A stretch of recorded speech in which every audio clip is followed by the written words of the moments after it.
तो जानते हैं, आइए दोस्तों जानते हैं संतों की उपदेश नीति।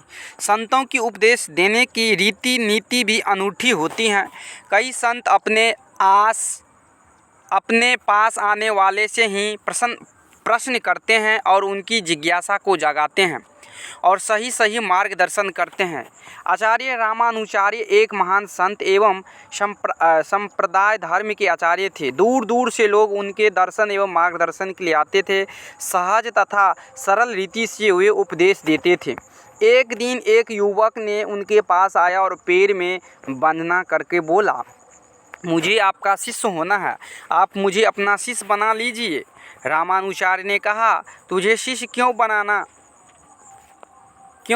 है? युवक ने कहा, मेरा शिष्य होने का हेतु तो परमात्मा से प्रेम करना है।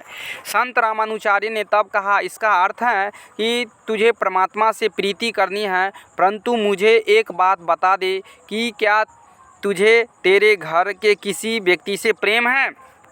युवक ने कहा, ना, किसी से भी मुझे प्रेम नहीं।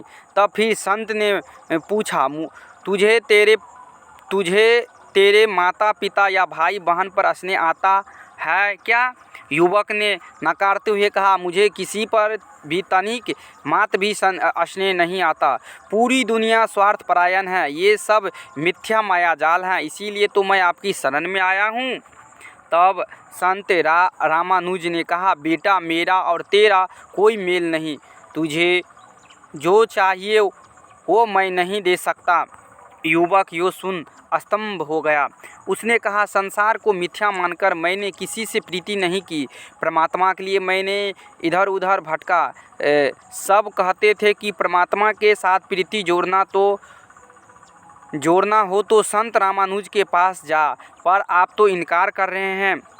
संत रामानुचार्य ने कहा, यदि तुझे तेरे परिवार से प्रेम होता, जिंदगी में तूने तेरे निकट तेरे लोगों में से किसी से भी स्नेह किया होता, तो मैं उसे विशाल स्वरूप दे सकता। थोड़ा भी प्रेम भाव होता तो मैं उसे ही विशाल बना के परमात्मा के चरणों तक पहुंचा सकता। छोटे से बीजों से भी विशाल वट वृक्ष बनता, परंतु बीज तो होना चाहिए जो पत्थर जैसा कठोर एवं सूख हो। उसमें से प्रेम का झरना कैसे बहा सकता हूँ? यदि बीज ही नहीं तो वट वृक्ष कहाँ से बना सकता हूँ?